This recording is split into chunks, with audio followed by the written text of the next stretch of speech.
Israel ने Hamas के साथ यरगमालियों के तबादले में 200 फलस्तीनी कैदी आज़ाद कर दिए। कैदियों के रामल्लाह पहुंचने पर हमवतनों का जबरदस्त जश्न।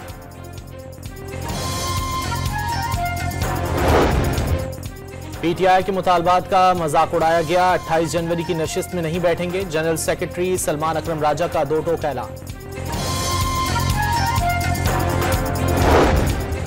पीटीआई ने 26वीं तरमीम सुप्रीम कोर्ट में चैलेंज कर दी। आईनी तरमीम इख्तियारात की तकसीम के आईनी उसूल के खिलाफ करार, कलअदम करार देने की इस्तदा।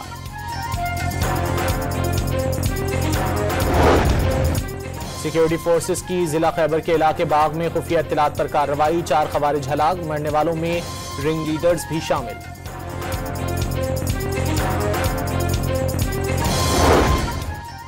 पंजाब हुकूमत का स्टेज ड्रामों में बेहयाई फैलाने वाले अदाकाराओं पर पाबंदी लगाने का फैसला। थिएटर्स के लाइसेंस भी मनसूख कर दिए जाएंगे।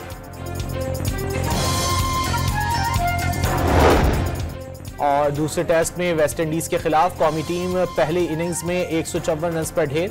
मेहमान टीम को 9 रन की बढ़तरी हासिल।